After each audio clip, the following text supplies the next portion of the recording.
All right, guys. So first day back after spring break, and I actually had some preventative health maintenance yesterday. I had to get an endoscopy, so I was off yesterday, and today I've done a couple cases. I started the day with a very complex revision breast case that actually Cortezis and I did together. Every once in a while, we'll put our brains together and work together on a case. This was a case that our legacy partner surgeon from the past had done, that's had lots of issues, and we really always want to make our patients happy, whether they be our direct patients or any patients of the practice. And so we tackled that case together and did some pretty interesting things to really help her get the result that she deserved and needs. And after that, we did a secondary facelift on somebody to improve their shape. And the important thing is when we're doing a secondary facelift is that, we are not pulling her tighter. We're just resetting what is already there. So you still have a beautiful, elegant jawline, and it doesn't mean that she looks pulled and overly done. She still looks beautiful and natural afterwards. And the next case I did was a middle-aged female who wanted to get rid of extra fullness around her tummy area as well as the hip roll area. And then we did buttock fat grafting on her.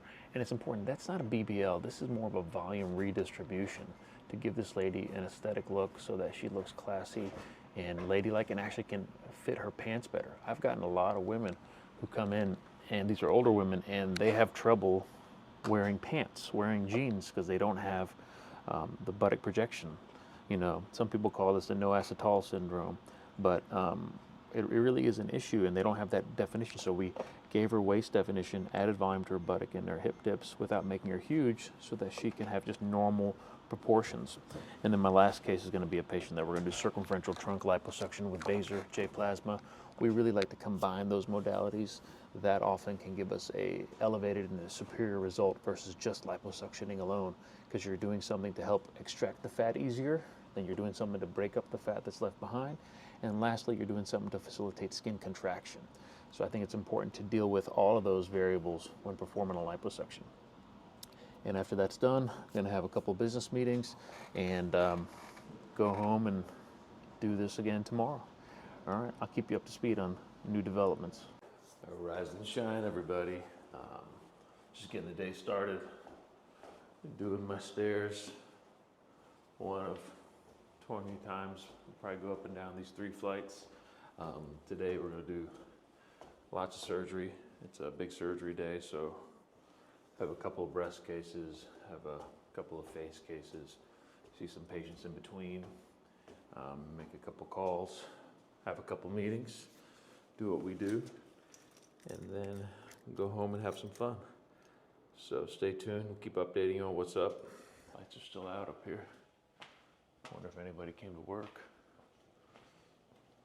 All right, here we go. See if they're ready for me. The running joke is I get here way too early and haven't given the staff time to get ready. So now I'm getting here later. But it drives me crazy because, I just want to get it done. Waiting for my cases to get started, and I am purposely trying to not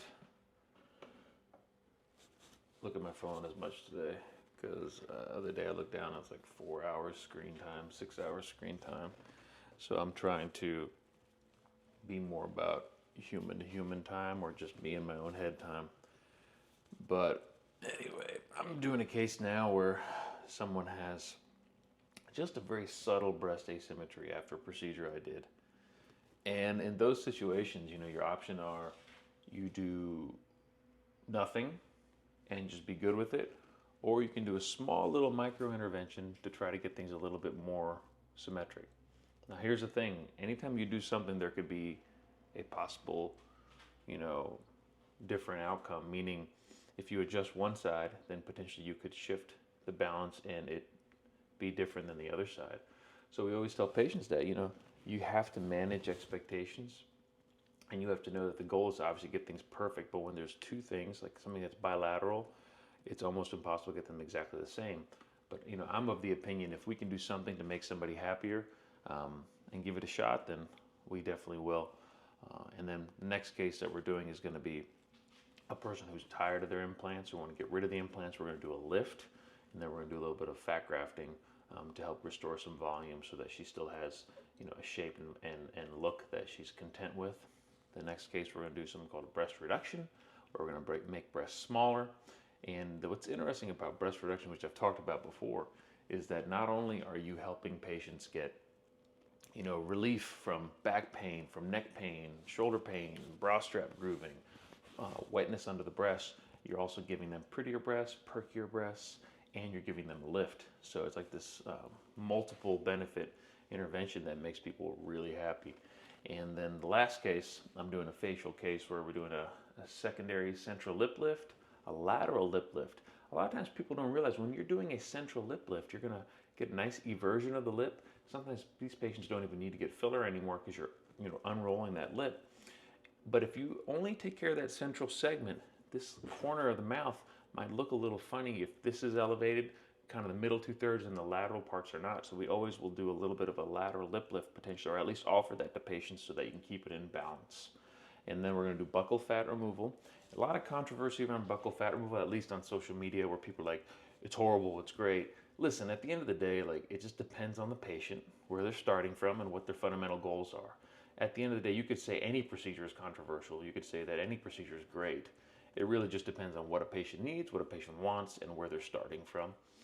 And it's a procedure that's done quite well. Like anything, don't overdo it. And I think that as long as that's done, you can get outcomes that are very stable. At the end of the day, people are going to change after 10, 20, 30 years. Your body is going to change, and also depends on kind of your weight status. So when you make a decision, you need to think acutely and long term. But we're going to get this going. I'm going to try to get my team here cranking away, but look forward to a fun day in the OR. All right, so sitting here with Shauna Kleban. How's your week looking so far?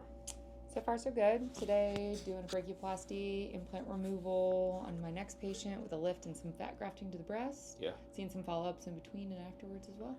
Brachioplasty is also called arm lift. I noticed that the one you're doing says extended. What does that mean? So that just means that it's going to go kind of onto the side of the chest here, because there's so much excess skin that we need to take that skin out as well so that things don't bunch up. Yeah. And an arm lift, who gets an arm lift? Is that just a weight loss patient, or do people who are just... Not necessarily. Sometimes it's hereditary. There are some women who come in that haven't had much weight loss at all, that just have excess skin. And as we age, we lose collagen, and so sometimes that skin doesn't retract as well. And so there can be the hanging, quote-unquote, bat wings that get removed with an arm lift. One of the things that I remember that always attracted me to coming over and working with Joe and Bill and joining this practice, and I know you liked also, and we all get to work together now, is this idea of surgery helps, but what other stuff can we do for arms that you've done? I know you do a fair amount of also when people don't want to have the scar. There's several different things that you can do. We recommend doing things that stimulate collagen, and so that's one of the biggest things. One of the things that we will use are things like radiofrequency microneedling, and so that can be done in the office setting. We also have been starting to use some of the micro-coring techniques like Elicor in areas such as the arm and the knee. And then we often use Renuvion or J-plasma in conjunction with some liposuction to tighten up the arms in a surgical setting. Yeah, and it sounds like a lot of things, but I think what we've realized is kind of, layering technology, layering energy can be really valuable. You mentioned that this stuff called Elicor and this coring, how disruptive has it been in our practice? Like, what's the value? Do you see it as a game changer?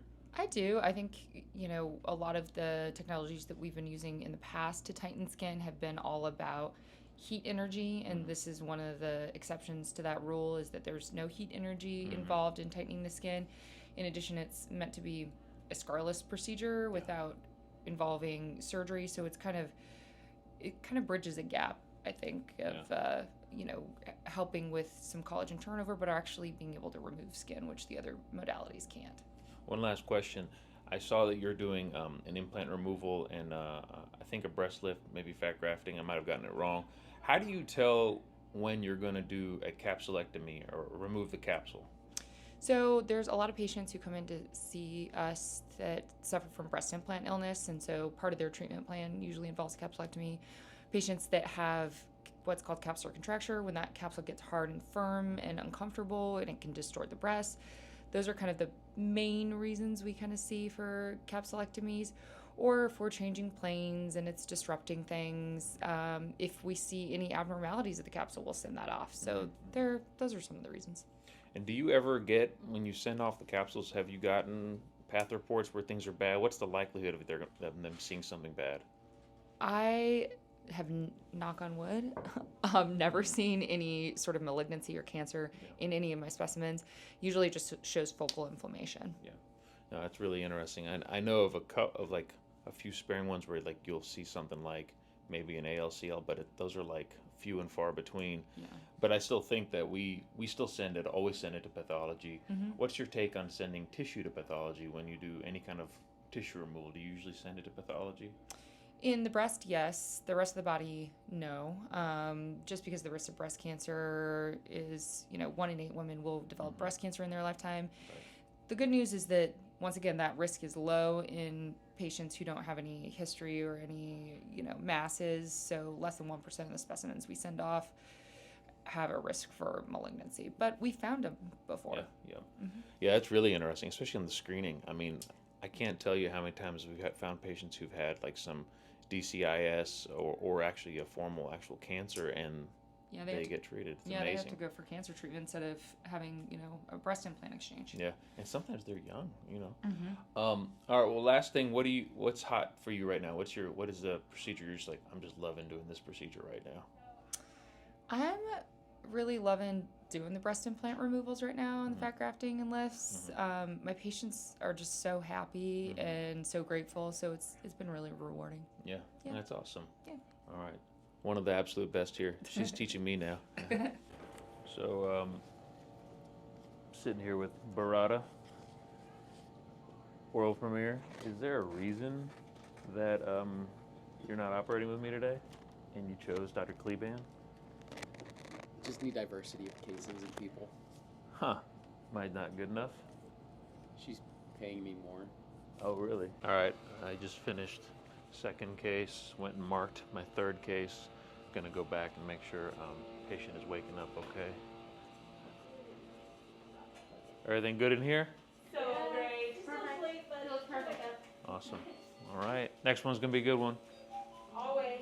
All right. So when I was marking my last patient, she asked me, what should she do about her capsules?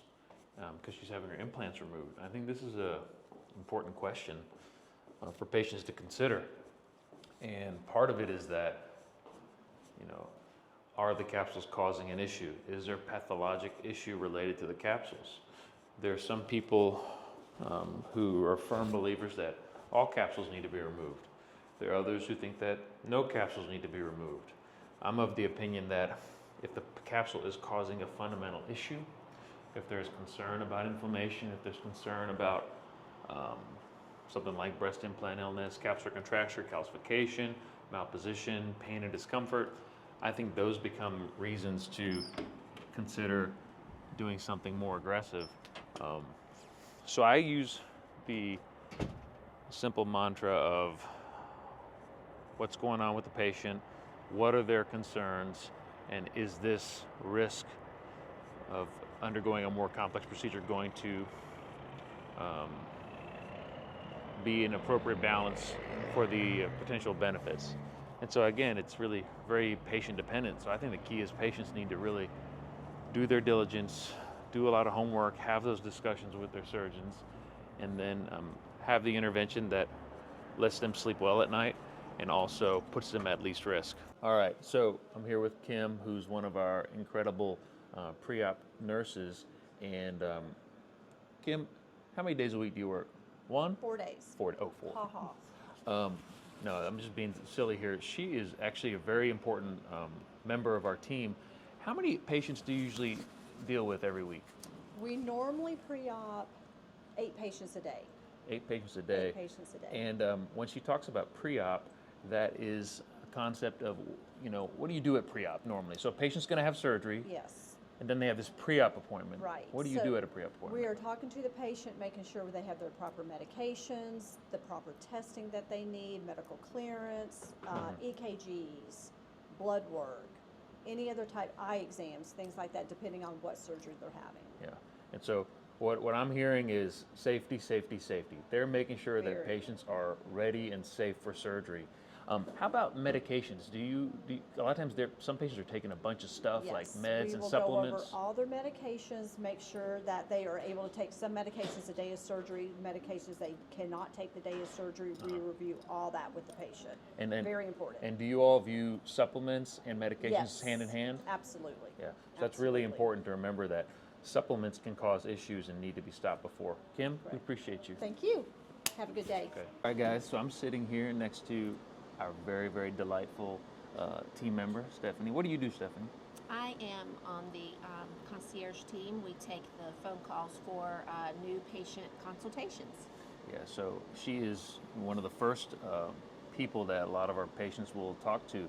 And it's pretty awesome. Because there's times where you'll talk to somebody and you'll lead them all the way through a procedure. And how is it when somebody calls in? I think that, sometimes they might be kind of like unsure and kind of wondering about a procedure. How do you help them figure out, who to see, what to do?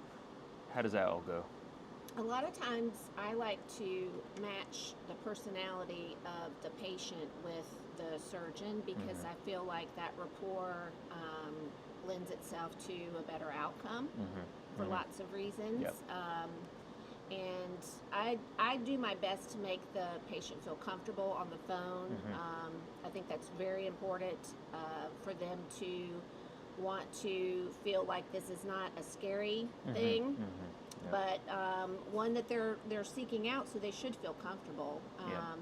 And that also helps, with the surgeon rapport as well. So Yeah, one of the fun things about Stephanie too is that when I walk by here and she's talking on the phone, it's always a smile on her face, and you can tell that smile correlates to a better conversation. So I think that helps. And sometimes patients just need to come in and have a discussion and see what the options are. It doesn't necessarily mean that they're getting a surgery, Right. Yep. Yeah, they want to know what the options are, and Oh, I see your teammate over here. Sierra, are you going to come in here and say hi? she said no. She's not camera shy. All right, sitting here with Shani, who is our lovely PA. Shani, what's hot right now? What's your favorite thing ever? We all know we want. Bring those cores. Get some Elicor today. Want to fix that skin, that laxity everywhere. It's fantastic. So Shani has been doing a lot of our Elicor, and what literally she's doing is removing skin, but doing it in a scarless way. Correct. And what's been your favorite place so far? Obviously, you can use it anywhere, but what's the one that's been the biggest surprise? The biggest surprise has been over the knees and on the thighs. Truly, that's explosive because we've had nothing before that really smooths that area out. Women don't like crepey skin. They don't like the lines over the knees, and this is actually a corrective procedure. Yeah, and I saw a couple of the cases too where you've done something on like a tummy and abdominal wall, and it looks like almost like it's fake. It does. And I actually know that person, so what a result. I have been questioned numerous times by different people that have seen this photo, not even believing the results, because it's skin laxity. It's over an inch of skin that is removed in a treatment without any scars or cutting. Phenomenal. And I think it fits well with what we're doing, meaning it's not the only solution, but it's part of the solution. Correct. And it's actually a part of the solution that really does work. So good work. Keep Correct. it going. Woo-hoo. Woo. All right, we're getting the day started. Head over to clinic in South Park. Woke up this morning, tried to snap out of sleep, went to the gym, ate a big breakfast. Now I'm going to see patients all day long. But in the middle of the day, I am going to sneak out to go to my 4-year-old's daddy and donuts midday little celebration at her preschool, so I'm excited about that. And then come back and see more patients. It's a lot of fun to do clinic where we see patients before and after surgery, and then see new patients, and also get to work on more of that personal side of patient care, changing lives, making people happier, and really getting to know people is a big part of what we do at HKB and what I get to do, and it's extremely rewarding. And so that's a fun part. And sometimes people are having issues, and we can find out something is not right, and we can fix it and adjust it. Other times, there are little things that we need to do from a post-operative standpoint to make sure that everything is looking as it should, and then also talking about new things that people might be interested in. And it's a lot of fun, and it's a time where we get to cut up with our teammates and patients as well. And then tomorrow will be more operating, and then we got a weekend, a little bit of R&R, and then do it again. And it's fun to be able to drive into work, and love driving into work because it's going to be a fun day. So anyway, stay tuned. All right, people, it's about 6 in the morning. I already got my workout on, get my drink on, a little coffee. Like my cup, I think this is actually Dr. Kleban's cup. It's kind of cool. But anyway, I am getting ready to go mark my patients. I have like 3 surgeries, and just because it's 3 surgeries, it's still a full day because a couple of my surgeries have multiple aspects to them, multiple parts. So it's like some surgeries have like 4 surgeries in one, and that's pretty common because a lot of times patients want to have multiple areas addressed at one time. And my view on that is, I think that's great because you can, have one recovery. But the converse is that we don't want to compromise safety, and that in certain situations it's best to break things up. So it's on a case-by-case basis. Yeah, just getting up to the 3rd floor now. The rest of the crew's not here yet, but it'll be good.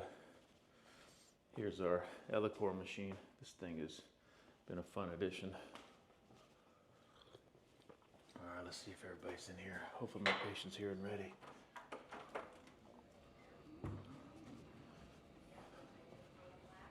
Jen, you got me? Hey, no, I don't. I have Dr. Cleveland. What's up, guys? Lots of work happening here. HKB's finest. Oh, look at this slacker. I've been here for an hour and a half. He's just getting here, just kicking it. Look what this guy eats. I gotta catch up. Yep. Cliff bars. That's his breakfast. Snack. I mean, is that how you roll? Yeah, still my kids. Yo, Bill Gus, what you up to today? Full day clinic, buddy. Excited to see my post-ops. Some great consults. Nice. I'm gonna hang out with our executive team. Find out what they're up to. Marcus Aurelius. They're doing great stuff over there. Hey man. How about did you do anything this morning? Did you just wake up straight out of bed and came here? No, I had to meet you at the gym. We got swole this morning. Swole Patrol. I had big buys for about 2 minutes. I had to show those boys how to lift some heavy weights. Yeah, those guys are posers. They don't know how to do it, so we had to show them. It's all good, man. Oh, let's see what these guys are doing. I don't like the red. Is this? Are you guys working or hardly working? What's happening A right little bit here? of both. We're commenting on the different colors of the new racing facility. We don't love the red. It changes colors every day, but the red is a little ominous. I like the green. The bright green's always good You look. think? I mean, Better start should turning I have a word with Denny and MJ? Probably. Let's get them on the line right now. Shoot him a text. Let's go see what Bill and Mark are doing. I need them to get to work. What are you ladies doing? I'm talking to my boss here about the finances. Boss. I like it. Some The of this real boss is at home. some of this stuff probably can't be on video, huh? Mark, did you go to Laurel Market today? I did go to Lower Market this morning. Nice. Every day. What time? You ran how many miles today? 4 Every day? Yeah. You don't take any breaks? Sundays. Okay, good. Sundays, what do you do? Sundays a walk. All right. Getting the day going. First case is going to be explant total capsulectomy, mastopexy, on a lady who's had implants for a long time. Sorry, no social, because I can't reveal much details about her case. But after that, we're going to do a secondary breast case, and then a secondary liposuction case, and then be done. I got an early day today, so that'll be fun. Actually get to be normal and run errands. Get some new glasses, hopefully. All right, here are some fresh implants and capsules that Dr. Kleban just removed that have been in since 2011. And you notice the shape. These look like, how would you describe these, Dr. Kleban? What shape? Dinosaur eggs? I like a little football. A little football. And they're supposed to be round. And what happens is they have this capsule around it, which is kind of proliferated. And she did this in an en-bloc fashion. She's an expert at doing these in this way, where she removes all the capsule from the implant, everywhere around it. There's no capsule left behind. And this is important because there's no remnant of that implant. How many of these have you done, Dr. Kleban? Oh, I don't even know. I've done, this is my third this week, and it's only Wednesday, so. Yeah, so if that'll tell you anything, she's done hundreds and hundreds. Good work. See what my clinic ladies are doing. Torture Cortez, see what he's doing down in the OR. You know, it's always good to follow up in the day to see kind of anybody called from the last week or if there's any patient-related issues. So let's see what's going on. All right, here we are. What up, Amy? What up, Barbara? What are you doing? I'm just trying to see what's going on up in here. Oh, Slackers, what's happening? What up? Hey, what you eating there? It's Aubrey's. Ooh, is that like a protein Pop-Tart? It is. What up, ladies? You're caught. What? What up? What's going How's on? it going? Is it the best day of the week because you're with Cortez's or the worst? God. No comment? No comment. When's the due date for the little one right there? May 24th, 2 months away. You're gonna name it Goravina? Yeah. Gee. Gora, Bill, Hasty. Ooh, I like that. I like that. Cash. Yeah, yeah. Yeah, I think we're gonna Alexis, name him Cat. how's it going? Good. Short week. I know. So sad. I wish we could do Saturdays, Sundays. Yeah. 7 days. We're all Let's get happy out of here. here. Let's All just spend the right. night Get outta here. here. All right. Aubrey, Yes. what's going on over here? What are you eating over here? What kind of protein? What kind of shake is this? Or what is We got this? protein water. No, but what is this? This chocolate covered pastry? It is a Pop-Tart. Protein Pop-Tart. Protein Oh, Pop-Tart. 20 grams of 20. synthetic stuff in there? Yeah. Dang! There's You like know. 5 net carbs in there too. Oh my goodness. Sounds like it's just chalky. No, it actually tastes really good. All right. Call me if y'all need me.